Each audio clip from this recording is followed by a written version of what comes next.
မင်္ဂလာပါခင်ဗျာ2019ခုနှစ်မတ်လ31ရက်တောက်ကြတဲ့မြန်မာပိုင်းတည်င်းအစီအစဉ်ကိုCampus Network တည်င်းမီဒီယာကနေစတင်ထုတ်လွှင့်နေပါတယ်ခင်ဗျာမြန်မာပိုင်းတည်င်းအစီအစဉ်မှာမောင်တော်မြို့နယ်မြောက်ပိုင်းဒူးတွင်ချေရွာသားများကိုစသားများနဲ့နေရဆောင်ရေးများကဝိုင်းဝန်းပင်စီကံတည်င်းသမားတွေလာရောက်စဉ်လုံခြုံရေးတပိုးတွေကအချမ်းပဲတွေလောက်ခဲ့ကြောင်းရွာကန်တွေကပြောကြားခဲ့သည့်တည်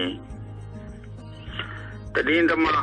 18ရောက်ရခိုင်ပြည်နယ်မြောက်ပိုင်းရောက်ရှိနေသည့်တည်င်းမောင်နှောမြို့နယ်မြောက်ပိုင်းဒူးတွင်ချေရွာကိုစသားများနဲ့နေရဆောင်ရဲများတို့ညာ300ခန့်ကရွာကိုဝိုင်းဝန်းပိတ်ဆို့ပြီးဒီကနေ့31ရက်3လ2019ခုနှစ်နနက်7:00နာရီအချိန်ခန့်တွင်လူပေါင်း100နီးပါးခန့်ကိုဖမ်းဆီးပြီးရွာလေရှိအစိုးရအလေတန်းကျောင်းတွင်ဆွစီ၍စစ်ဆေးနေစေဟုဒေသခံတဝူတန်မှတည်င်းရရှိပါသည်ခင်ဗျာဒီကဲတဲ့2016ခုနှစ်အောက်တိုဘာလအတွင်းအကြမ်းဖက်မှုတွေဖြစ်ပွားခဲ့တဲ့မောင်တော်ကျေးရွာတွေကိုတဲ့တည်င်းဌာန18ခုနဲ့အတူပြင်ကြားရေးဌာနကတွားရောက်ဆောင်ရွက်ခဲ့ရမှာမဒင်းချင်းမြေရှုရင်းနေတဲ့လောကွာတဲ့ချုပ်ပေါက်တဲ့စုတဲ့ကျောက်ဆူရှဲတွေရှိခဲ့တယ်လို့သိရပါတယ်ခင်ဗျာမောင်တော်ဒေသအတွင်းလောကွာတဲ့ချုပ်ပေါက်ခံရတယ်လို့ဆွဆွဲခဲ့တဲ့ကျေးရွာကိုပြင်ကြားရေးဌာနရဲ့အစီအစဉ်နဲ့တွားရောက်ရမှာလုံခြုံရေးတပ်ဖွဲ့ဝင်တွေကမြေရှုလို့တဲ့မဒင်းချင်းတွေရှိတယ်လို့ရွာကန်တွေကပြောကြပါတယ်ခင်ဗျာရခိုင်လူမျိုးတွေအများစုနေထိုင်တဲ့ရွာတွင်းနဲ့မွတ်စလင်ဘာသာဝင်အများစုနေထိုင်တဲ့ရွာတွေကိုတဲ့တရင်သမားတွေတွားရောက်ရခဲ့တာဖြစ်ပါတယ်ခင်ဗျာကြီးကမ်းပြင်ကျေးရွာဝါပဲကျေးရွာအောင်မင်္ဂလာကျေးရွာပါဝါချောင်းကျေးရွာပင်းဘူးချောင်းကျေးရွာကြားကောင်းတောင်ကျေးရွာကျေးပြင်ကျေးရွာပြောင်ပါကျေးရွာငဆာကျိုးကျေးရွာတကြီးကြားကျေးရွာများတွေကိုတဲ့တွားရောက်ခွင့်ရခဲ့တာဖြစ်ပါတယ်ခင်ဗျာရိုဟင်ဂျာမွတ်စလင်အများစုနေထိုင်တဲ့ကြားကောင်းတောင်ကျေးရွာကိုတဲ့အရောက်မှာတော့တဲ့အမျိုးသမီး3ကသူတို့ကိုလွင်ခဲ့တဲ့နလားလောက်မှာတဲ့တမတော်သားတွေကတဲ့ရိတ်နိမဒင်းချင်းခဲ့တယ်လို့တရင်သမားတွေကိုလာပြောပါတယ်ခင်ဗျာ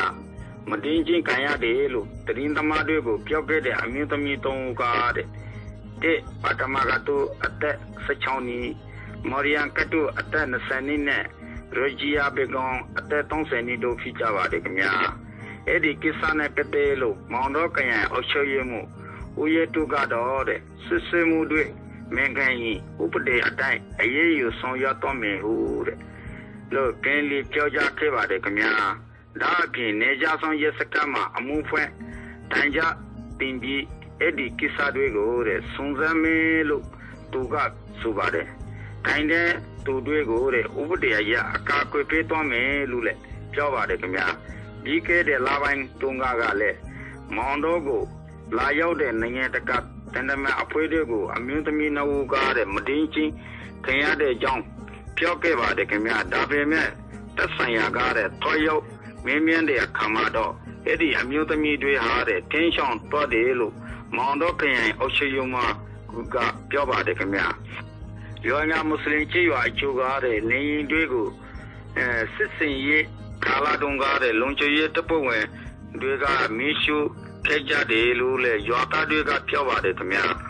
မြေလောင်မှုတွေရှိခဲ့တဲ့ဝဲပိတ်ကျေးရွာမှာဆိုရင်အင်ယာမေကွက်တွေဖင်းလီပေါ်ဆွနေတာကိုလည်းတွေ့ရပါတယ်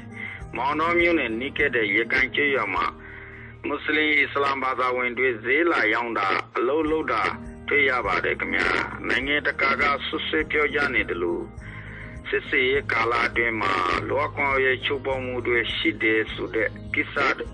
တွေကဖြစ်နိုင်ကြောင်းမောင်တော်ဒေသကိုရောက်ရှိနေတဲ့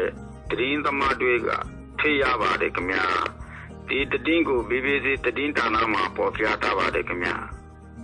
ရခိုင်နဲ့ပတ်သက်ပြီးကုလသမဂ္ဂလောကရဲ့ကောင်စီရဲ့ဆုံးဖြတ်ချက်ကိုမြန်မာအစိုးရကလက်မှတ်ခဲ့တာကုလသမဂ္ဂအဖို့မလေးစားလို့မဟုတ်ပဲမြန်မာအစိုးရရဲ့လက်ရှိအကျဉ်းနဲ့မကန့်ရင်လို့တာဖြစ်တယ်လို့ဒေါအောင်ဆန်းစုကြည်ကပြောပါတယ်ခင်ဗျာအမျိုးသားဒီမိုကရေစီအဖွဲ့ချုပ် NLD ပါတီဦးဆောင်ခဲ့တဲ့အစိုးရတက်တနည်းပြောင်းမြောက်တဲ့အထက်မဲ့အဖြစ် ရုံးမြင့်တန်ကြကနေပြောခဲ့တဲ့မေကွန်းတဲ့ဒေါအောင်ဆန်းစုကြည်ကအခုလိုရှင်းလင်းပြောဆိုခဲ့တဲ့ဖြစ်ပါတယ်ခင်ဗျာဒီလိုလက်မခံခဲ့တဲ့အတွက်ကုလသမဂ္ဂလောကွန်ရေးကောင်စီအဖွဲ့ဝင်နိုင်ငံတွေအပေါ်မိတ်ဆွေအဖြစ်မမင်းကြီးလို့မဟုတ်ဘူးဆိုပြီးဒေါအောင်ဆန်းစုကြည်ကပြောဆိုပါတယ်ခင်ဗျာအမျိုးသားဒီမျိုးရခိုင်ပြည်နယ်မြောက်ပိုင်းမှာတဲ့အစိုးရလုံခြုံရေးတပ်ဖွဲ့ဝင်တွေကအရေးသားရိုဟင်ဂျာမွတ်စလင်တွေအဖို့ကျိုးလွန်ခဲ့တဲ့ဆိုတဲ့ဆွဆွဲချက်တွေကို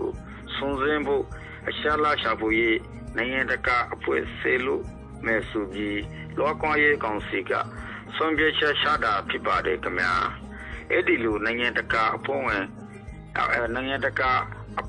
ခွင့်ကိုမြန်မာအစိုးရကငင်းပေတပ်ပေမဲ့သတင်းမီဒီယာတွေလွတ်လပ်စွာဝင်ရောက်သတင်းရယူခွင့်ဆိုတာကိုပေါ်ဆောင်ပေးခဲ့တဲ့အနေနဲ့အခုလက်ရှိမှာပဲအစိုးရကအဲ့ဒီအစီအစဉ်နဲ့သတင်းဌာနအသီးသီးကသတင်းတောက်18ယောက်ရခိုင်ပြည်နယ်မြောက်ပိုင်းကိုရောက်နေကြပါတယ်ခင်ဗျာအဲ့ဒီသတင်းကို BBC သတင်းဌာနမှာပေါ်ပြထားပါတယ်ခင်ဗျာCampus Network သတင်းမီဒီယာကိုအားပေးရှိသူတိုင်းအားလုံးကိုအထူးကျေးဇူးတင်ရှိပါသည်ခင်ဗျာ